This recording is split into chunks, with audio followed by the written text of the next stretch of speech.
Welcome back, Foreman. Matagal ka rin sa ospital Tsaka balita namin, malaki talaga yung pinsalang idinulot sa'yo ni kontraktor. Hindi pa nga magaling, umiinom na ng cobra. So sa aming lahat pala, si Alfred lang ang hindi nakasama dito sa mundo ng mga steelman. Tama ba, Foreman? Nabalitaan ko nga na may ekstrahan daw siyang buhos.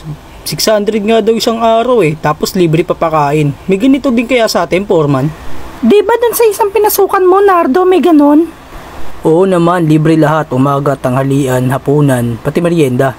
So ikaw pala sinasabi ni Eugene na bagong steelman. Ano uli pangalan mo? Utoy ang pangalan ko, sir. Kaya ako mag-welding ng kahoy tsaka bakal. Kung gusto mo pati plastic pa Sa tingin ko, baliw tong nakuha ni Eugene. Ang lakas ng tama Nabasa ko nga ang resume mo. Ang sabi dun, ismawer ka daw. Sigurado ka bang kaya mo talagang mag-welding bata? Kahit kahoy, wini-welding ko, no?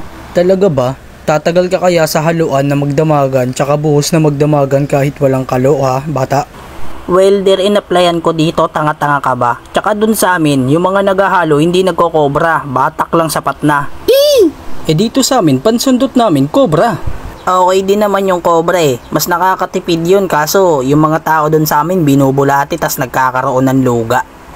Ako na lang ang mag-helper sa'yo, Utoy. Total, tinatamad din naman na ako maghalo. Kung suntukin ko mukha mo, Vincent, gusto mo, Tama na yan, mga hinayupak! O sige, ganito na lang. Total wala si Alfred dito na magaling sa bakal. Kung sinong nagpasok dyan sa ismawer na yan, yun ang magiging helper niya. Yes!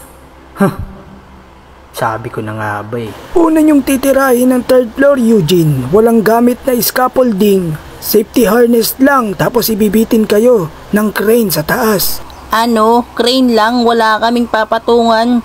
Kahit kahoy lang sanang scaffolding por. Kung hindi mo kaya, pwede ka nang umuwi sa inyo. Ang lupit naman pala ng site na to. Hype na buhay yan. Kaya ko yan. Andyan naman si Eugene Siya na lang ibibitin dun sa may crane, magawak ng I-beam. Papayag kaya siya? Tinatarantado ba ako nito? Eugene, kailangan mo pa bang gumamit ng safety harness Kukunin ko. Ikaw ang skill dito sa atin, kaya ikaw ang ipapabitin ko sa crane. Alam mo ba yun? Sabi na nga ba, di ka papayag Safety. Foreman, gusto ko lang sana tanong kung may PhilHealth to. Meron, di ako madidisgrasya siya. Sagot yun ng PhilHealth. Alam ko na. Isasama ko na lang tong si Narding.